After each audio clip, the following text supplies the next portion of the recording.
Alhamdulillahirabbil alamin wassalatu wassalamu ala mursalin wa ala alihi washabbihi ajmain. Puji dan syukur marilah kita panjatkan kehadirat Allah Subhanahu wa taala yang telah memberikan kita kesehatan dan kesempatan untuk hadir di kelas ini untuk mengikuti diseminasi modul 1 di tempat budaya positif, yang ini adalah modul untuk calon guru penggerak.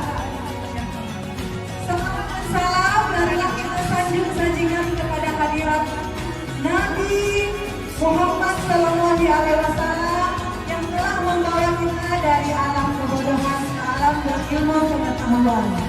Yang saya hormati Bapak Kepala Sekolah, yang saya hormati Bapak Ibu Guru yang sudah hadir di tempat ini, yang saya hormati Bapak Tending ataupun Ibu Tending. Oke. Untuk mempersingkat waktu, saya akan memberikan sedikit pengetahuan ataupun diseminasi tentang budaya positif di sekolah. Sebelumnya, Bapak Ibu ada yang tahu apa itu budaya positif? Belum ada yang tahu? Kalau budaya itu artinya apa, Bapak Ibu? Iya, kebiasaan kita sehari-hari. Kalau budaya itu artinya kebiasaan, kalau positif itu hal-hal yang baik. Berarti ini adalah kebiasaan yang baik yang dilakukan di sekolah. Jadi, apa-apa saja budaya-budaya positif yang harusnya sebagai guru dan warga sekolah kita harus tahu. Oke, Bapak Ibu, ini tahu siapa? Iya, Bapak Pendidikan Ki Hajar Dewantara. Bapak Ki Hajar Dewantara dalam filosofinya menyebutkan tujuan pendidikan itu adalah menuntun segala kodrat yang ada pada anak-anak agar mereka dapat mencapai keselamatan dan kebahagiaan yang setinggi-tingginya, baik sebagai manusia maupun sebagai anggota masyarakat, dan sesuai dengan profil pelajar Pancasila. Kita semester ini sudah ada 4 kelas yang mengikuti implementasi kurikulum Merdeka Belajar. Berarti Bapak Ki Hajar Dewantara ini menekankan pendidikan yang berpihak pada murid dan memerdekakan murid. Oke, selanjutnya tujuan saya memberikan diseminasi ini adalah untuk guru SD Negeri 1 Kota Binjai memahami konsep pendidikan yang menurut Ki Hajar Dewantara dihubungkan dengan konsep budaya dan lingkungan positif di sekolah yang berpihak pada murid. Yang kedua, guru SD Negeri 1 Kota Binjai dapat mengetahui mengenai konsep budaya positif yang di dalamnya terdapat konsep perubahan paradigma stimulus respon dan teori kontrol, 3 teori motivasi perilaku manusia, dan motivasi internal dan eksternal, keyakinan kelas, hukuman dan penghargaan, 5 kebutuhan dasar manusia, 5 posisi kontrol guru, dan segitiga restitusi. Yang terakhir, guru SD Negeri 1 Kota Binjai dapat menerapkan strategi disiplin positif yang memerdekakan murid untuk menciptakan ekosistem sekolah aman dan berpihak pada murid. Sebelumnya, supaya Bapak Ibu lebih fokus lagi, saya mau kasih satu ice breaking. Mau ikut ice breaking Bapak Ibu? Jadi saya akan menyebutkan satu nama hewan. Misalnya saya menyebutkan semut. Huruf yang terakhir semut itu apa Bapak Ibu? Kalau saya tunjuk misalnya semut, saya sebutkan, saya tunjuk Pak Alimin menyebutkan nama hewan yang bermula dari huruf T. Coba panggil Pak Alimin apa? Ibu, saya sebutkan semut, Pak Alimin menyebutkan apa Pak? Tikus. Pak Alimin boleh tunjuk teman yang lain menyebutkan hewan yang lain yang berakhiran dari S. Semut.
atau budaya positif ini ada 6 Bapak Ibu. Yang pertama, disiplin positif dan nilai-nilai kebajikan universal. Yang kedua, teori motivasi, hukuman dan penghargaan serta restitusi. Yang ketiga, keyakinan kelas yang akan kita buat nanti sama-sama. Yang keempat, kebutuhan dasar manusia dan dunia berkualitas. Yang kelima, restitusi dan 5 posisi kontrol. Yang keenam, restitusi dan segitiga restitusi. Sebelumnya Bapak Ibu pernah dengar kata restitusi? Belum pernah. Restitusi itu adalah penyelesaian masalah. Nanti di materi terakhir kita akan membahas tentang restitusi. Selanjutnya budaya positif, pembelajaran 1 yaitu disiplin positif dan nilai-nilai kebajikan universal. Perubahan paradigma teori kontrol atau teori pilihan atau ilusi kontrol itu ada 4 Bapak Ibu. Yang pertama itu ilusi guru mengontrol murid. Yang kedua, ilusi bahwa kritik dan membuat orang-orang merasa bersalah dapat menguatkan karakter. Yang ketiga, ilusi bahwa semua pengetahuan positif efektif dan bermanfaat. Yang terakhir, ilusi bahwa orang dewasa memiliki hak untuk memaksa. Ini adalah perubahan paradigma teori kontrol atau teori pilihan. Selanjutnya, perubahan paradigma stimulus respon atau teori kontrol atau teori pilihan. Siapa sesungguhnya yang memiliki kontrol? Kita sendiri atau orang lain? Iya, kita sendiri. Jadi di sini ada 2 stimulus respon, yang pertama, dan teori kontrol atau pilihan. Kita bisa memilih untuk diri kita sendiri kan Bapak Ibu. Yang pertama itu kita mencoba mengubah orang agar berpandangan sama dengan kita. Kalau teori kontrolnya itu kita harusnya memahami pandangan orang lain tentang dunia. Jadi kita punya prinsip, orang lain juga punya prinsip. Yang kedua, perilaku buruk dilihat sebagai suatu kesalahan. Kalau yang betulnya itu teori kontrolnya, semua perilaku memiliki tujuan. Jadi kalau kita berbuat itu pasti kita punya tujuan masing-masing kan Bapak Ibu. Selanjutnya, orang lain bisa mengontrol kita. Dalam teori kontrol itu hanya Anda yang bisa mengontrol diri Anda sendiri, bukan orang lain. Selanjutnya, saya bisa mengontrol orang lain. Teori kontrol menyebutkan Anda tidak bisa mengontrol orang lain. Selanjutnya, pemaksaan ada pada saat rujukan gagal. Dalam teori kontrol, kolaborasi dan konsensus menciptakan pilihan-pilihan baru. Langsung ke stimulus respon yang terakhir, yaitu model berpikir menang kalah. Teori kontrol atau pilihan yaitu model berpikir menang kalah.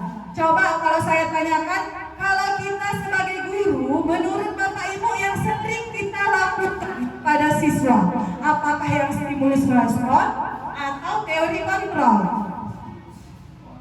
Iya kan? Yang sering kita lakukan.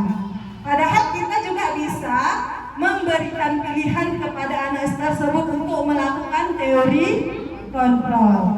Lanjut. Di sini ada disiplin positif.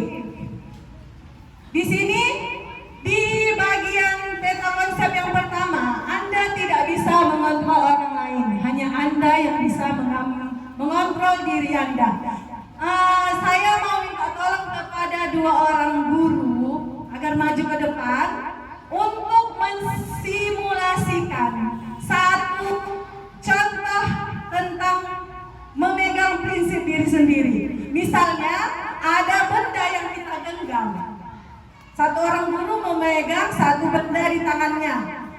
Dia tidak boleh melepaskan benda tersebut dalam genggamannya.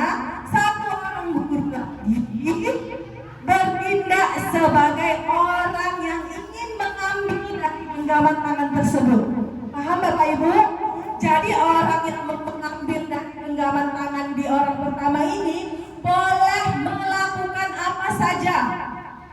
Misalnya dia boleh menghakim, boleh merayu, boleh mengkata-katai, boleh mencaci maki. Yang penting dia mendapatkan benda yang ada di dalam genggaman tangan yang orang pertama. Paham Bapak Ibu? Kita kasih kerapah dulu untuk Pak Alimin dan Bu Murni. Maju ke depan dulu Bu, minta tolong. Pak Alimin bertindak sebagai orang kedua, Bu Murni yang menggenggam tangannya. Biar cepat Bu, ayo Bu. Oke. Jadi inilah yang namanya memegang prinsip dan kontrol diri sendiri. Murni yang menggenggam sesuatu yang ada di tangannya. Pak Alimin bertindak sebagai orang yang ingin mengambil apa yang dimiliki oleh Bu Murni. Coba Pak Alimin apapun boleh dilakukan. Iya, terserah mau ngapa-ngapain. Rayu dong.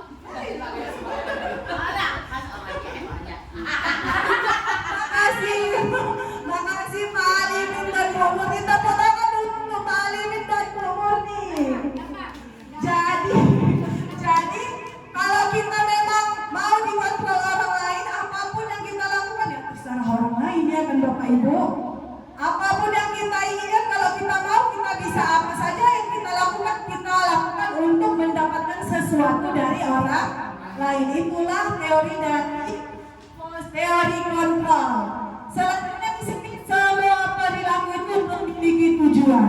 Di sini ada teori motivasi. Yang pertama itu untuk menghindari hukuman. Jadi semua perilaku memiliki tujuan itu. Misalnya kalau murid kita misalnya datang ke sekolah itu, kadang-kadang mereka itu tujuannya bukan dari motivasi internal, tetapi karena yang pertama takut hukuman, ya kan? Terus ada yang minta ujian, itu dia.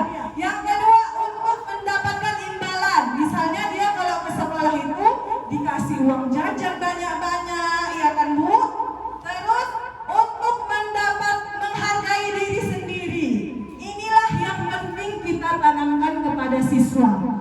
Metode motivasi yang ketiga yaitu untuk menghargai diri sendiri. Oke, saya lanjutkan aja biar singkat. Apakah makna disiplin? Coba Bapak Ibu semua udah tahu arti makna disiplin? Kalau di sini disiplin itu berasal dari bahasa Latin atau disiplina yang artinya itu belajar. Menurut Bapak Ibu, disiplin yang dalam arti bahasa Indonesia itu apa Bapak Ibu? Kalau dalam bahasa Latin artinya itu belajar. Terus makna asal dari kata ini berkonotasi dengan disiplin diri dari murid-murid Socrates dan Plato. Disiplin diri membuat orang menggali potensinya menuju sebuah tujuan apa yang dia hargai. Namun dalam budaya kita, makna kata disiplin telah berubah menjadi sesuatu yang dilakukan seseorang pada orang lain untuk mendapatkan kepatuhan. Biasanya kalau disiplin itu menurut kebanyakan orang itu pasti tentang kepatuhan, ya kan? Kita patuh masuk jam 7, kita patuh pulang jam 7.40. Itu termasuklah kita disiplin menurut kita. Padahal disiplin menurut kata atau bahasa Latin itu adalah belajar. Lanjut, nilai-nilai kebajikan universal. Nilai-nilai kebajikan adalah sifat-sifat positif manusia yang merupakan tujuan mulia yang ingin dicapai setiap individu. Nilai-nilai tersebut bersifat universal dan lintas budaya, suku bangsa, agama maupun latar belakang. Jadi setiap perilaku atau perbuatan itu memiliki suatu tujuan. Terus dengan mengaitkan nilai-nilai kebajikan yang diyakini seseorang, maka motivasi intrinsiknya akan terbangun sehingga menggerakkan motivasi dari dalam untuk mencapai tujuan mulia yang diinginkan. Ini menurut Dian Bozon. Selanjutnya nilai-nilai nilai kebajikan yang dicapai oleh setiap anak Indonesia kita kenal dengan profil pelajar Pancasila dalam kurikulum Merdeka Belajar. Yang pertama itu nilai-nilai kebajikan dalam profil pelajar Pancasila adalah yang pertama, beriman bertakwa kepada Tuhan Yang Maha Esa dan berakhlak mulia. Yang kedua, mandiri. Yang ketiga, bernalar kritis. Keempat, berkebinekaan global. Kelima, bergotong royong. Dan terakhir, kreatif. Inilah elemen-elemen atau nilai-nilai kebajikan dalam profil pelajar Pancasila. Selanjutnya, budaya positif yang kedua, teori motivasi, hukuman, dan penghargaan dan restitusi. Teori motivasi perilaku manusia itu ada 3. Yang pertama, untuk menghindari ketidaknyamanan atau hukuman. Yang kedua, untuk mendapatkan imbalan dari orang lain atau institusi. Yang ketiga, untuk menghargai diri sendiri. Berdasarkan teori motivasi yang ketiga ini, yang pertama adalah motivasi eksternal. Yang kedua, motivasi eksternal juga.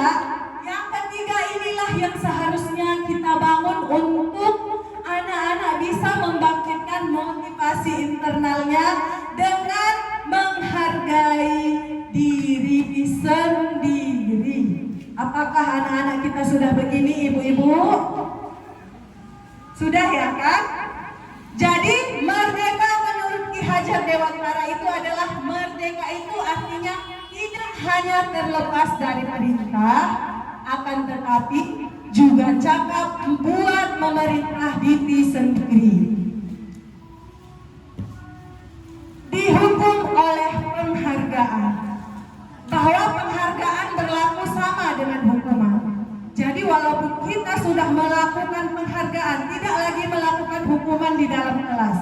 Padahal yang menurut psikologi itu, penghargaan itu juga termasuk dalam hukuman Bapak Ibu. Jadi kita tidak boleh sembarangan melakukan penghargaan. Karena bisa-bisa penghargaan yang kita berikan itu juga menjadi hukuman kepada anak-anak yang mempunyai motivasi internal dalam dirinya sendiri. Jadi di sini dalam arti meminta atau membujuk seseorang melakukan sesuatu untuk memenuhi suatu tujuan tertentu dari orang-orang meminta atau membujuk. Dorongannya eksternal dan akan ada faktor ketergantungan. Beberapa dampak dari pemberian penghargaan itu ada 5. Yang pertama, pengaruh jangka pendek dan jangka panjang, penghargaan mengukur, penghargaan mengurangi ketepatan, penghargaan tidak efektif, dan penghargaan merusak hubungan.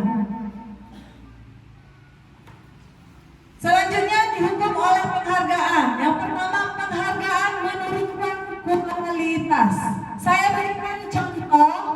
Dulu saya pernah baca jurnal tentang anak TK yang diberikan, misalnya anak-anak TK biasanya suka menggambar atau tidak Bapak Ibu?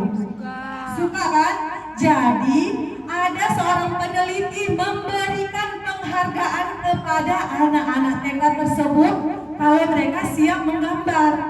Jadi diberikanlah misalnya selesai dia menggambar, dia memberikan permen. Jadi keesokan harinya si peneliti ini tidak ada lagi di dalam kelas. Jadi anak-anak yang mau menggambar itu tidak mau lagi menggambar karena mereka tidak mempunyai lagi permen. Jadi kadang-kadang penghargaan itu bisa merusak motivasi internal seorang anak. Bentuk program kebajikan atau apresiasi. Dalam memberikan apresiasi atau pengakuan perlu diingat beberapa hal. Yang pertama, beri pengakuan secara khusus, beri pengakuan secara pribadi, dan beri pengakuan kepada semua murid atau bergantian, beri pengakuan secara konsisten, dan yang terakhir fokus pada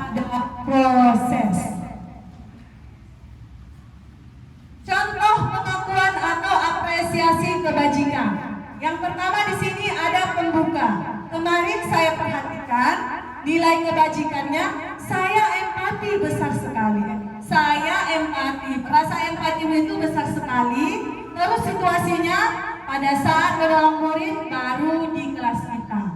Lanjut pembuka, saya menghargai nilai kebajikannya, kepedulianmu. Misalnya saya menyebutkan sama seorang siswa, saya menghargai kepedulianmu pada saat kamu membantu teman-temanmu di tugas kelompok. Selanjutnya ini bisa dijadikan satu kalimat Bapak Ibu. Pembukanya misalnya kemarin saya perhatikan rasa empatimu besar sekali pada saat menolong murid baru di kelas kita. Misalnya inilah salah satu kalimat atau contoh pengakuan apresiasi kebajikan. Lanjut, tugas perbedaan hukuman dan konsekuensi. Sekarang saya tolong kepada Bapak Ibu untuk melihat misalnya tindakan guru dari awal sampai akhir ini hukuman atau konsekuensi. Coba yang pertama ini hukuman atau konsekuensi, Bu?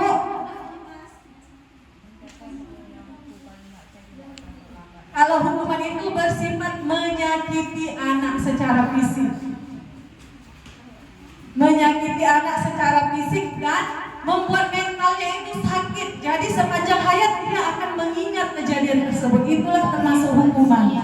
Jadi yang pertama ini adalah kalau konsekuensi itu dia berbuat salah terus dia harus melakukan ini, tapi dia tidak terluka mentalnya sepanjang hayatnya. Jadi dia cepat lupa kalau masalah konsekuensi. Kalau hukuman itu sepanjang hayat dia akan mengingat. Jadi yang pertama ini masuk kemana Ibu? Konsekuensi. Pak Alimin apa Pak? Nggak tahu. Kalau yang kedua, lari mengelilingi lapangan basket 2 kali karena terlambat hadir di sekolah. Hukuman. Yang kedua, ketiga, murid diminta untuk push up 15 kali karena tidak menggunakan masker ke sekolah. Hukuman. Mengganti kelas tugas teman yang telah dicoret-coret. Konsekuensi. Membersihkan tumpahan air di meja tulis karena tersenggol pada saat belajar. Ya. Murid disuruh untuk tidak mengenakan sepatu seharian di sekolah karena tidak mengenakan sepatu hitam. Lari mengelilingi lapangan basket 2 kali karena terlambat 10 menit untuk pelajaran PJOK. Ayo kita lihat jawabannya, apakah benar yang kita jawab? Coba lihat Bapak Ibu. Nomor 1 adalah hukuman. Nomor 2 menurut Bapak Ibu itu akan dia ingat sepanjang hayat ya kan?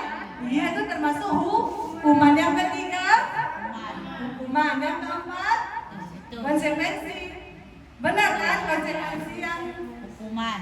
Iya, hukuman. Yang terakhir juga konsekuensi. Itulah dia tindakan guru dan hukuman atau konsekuensi. Selanjutnya di sini hukuman dan konsekuensi ada contohnya. Misalnya sesuatu yang menyakitkan harus terjadi. Inilah apa itu yang disebut hukuman, apa itu yang disebut konsekuensi. Kalau hukuman itu sesuatu yang menyakitkan harus terjadi. Konsekuensi itu sesuatu harus terjadi. Kalau hukuman membuat anak sakit, fisik maupun hati untuk jangka waktu yang lama.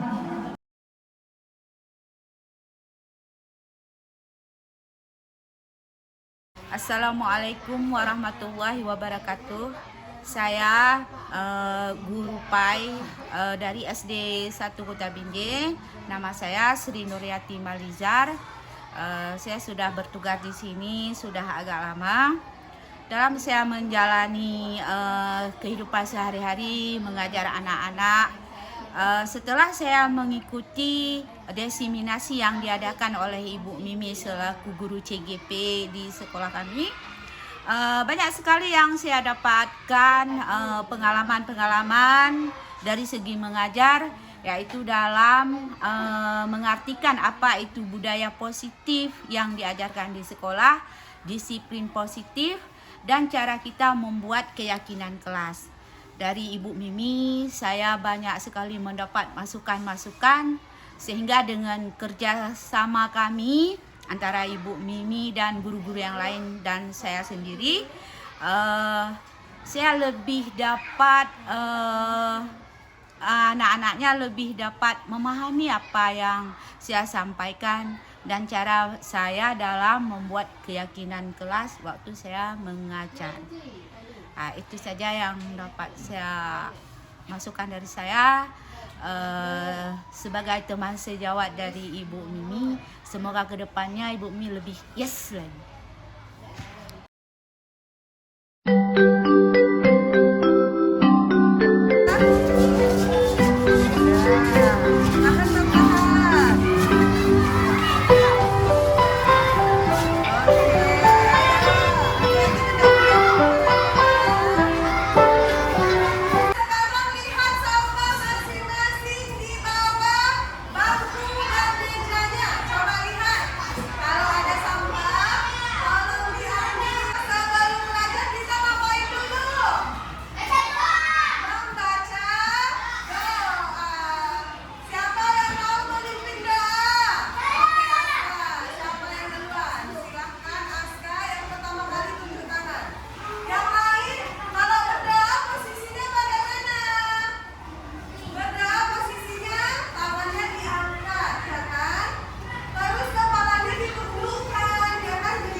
Apa jadinya aku tak bisa baca tulis, mengerti banyak hal. Guruku, terima kasihku. Nyatanya diriku kadang buatku marah, namun segala maaf kau berikan.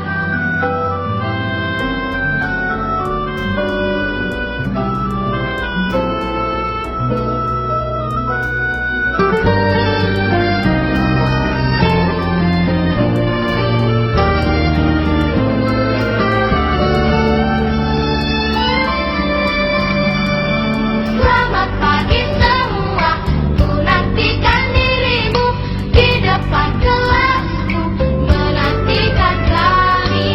Guruku tersayang, guru tercinta, tanpamu apa jadinya aku? Bila kau kenapa ibu panggil ke sini nak? Terlambat. Menurut Bila, terlambat itu perbuatan benar atau salah? Salah. Iya, kalau perbuatan terlambat itu salah, ibu di sini bukan untuk menyalahkan Bila, karena manusia itu pasti tidak ada yang sempurna. Dulu juga ibu pernah terlambat, jadi ibu mencari solusi.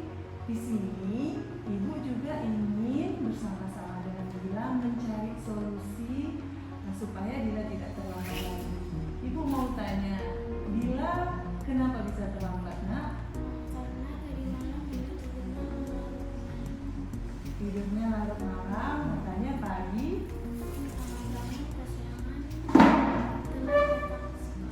bangunnya kesiangan, jadi telat datang ke sekolah. Menurut Bila, solusi apa yang harusnya Bila perbuat atau Bila lakukan supaya tidak terlambat lagi? Iya.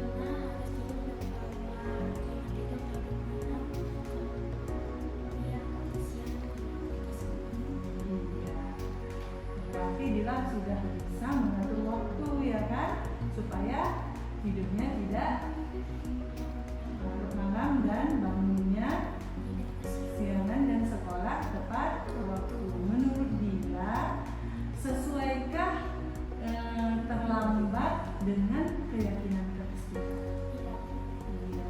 Tidak sesuai dengan keyakinan keras kita yang mana nak?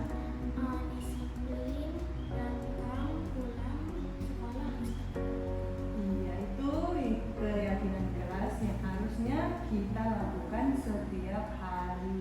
Jadi mulai kapan Bila berbuat datang dan pulang tepat waktunya? Mulai hari ini. Oke. Jadi Bila sekarang sudah menemukan solusi permasalahan Bila supaya tidak datang terlambat. Terima kasih Bila sudah mau berbagi dan sudah mau terbuka tentang alasan Bila terlambat. Silahkan kembali lagi beristirahat ya nak. Ya Bu, terima kasih juga arahannya. Iya. Assalamualaikum warahmatullahi wabarakatuh. Saya Nur Fadila. Saya sangat bersyukur dan berterima kasih kepada Bu Mimi karena telah menuntun dan mengajarkan saya dan menuntun saya ke arah yang lebih baik.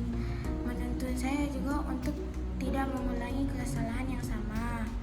Saya tidak akan mengulangi tentang perkara saya terlambat lagi. Terima kasih Bu Mimi. Salam semangat.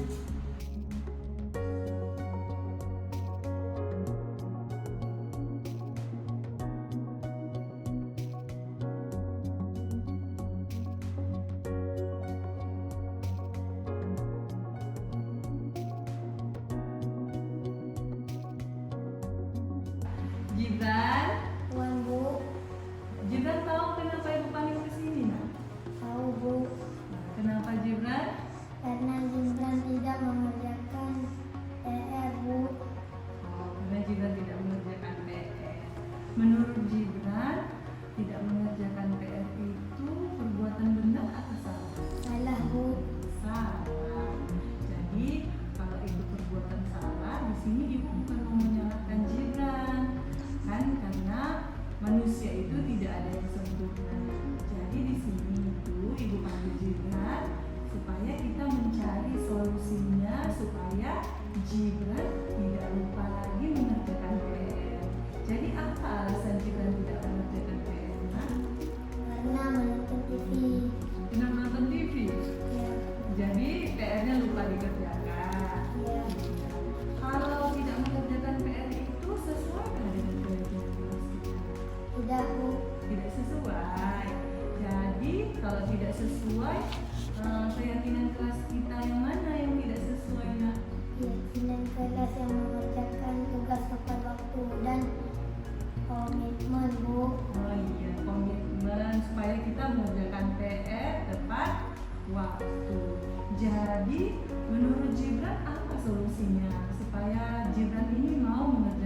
tidurnya ya, supaya PR-nya juga selesai. Oke, berarti Jibril sudah menemukan solusi. Kalau mau menonton itu harus belajar dulu ya kan? Buka pelajaran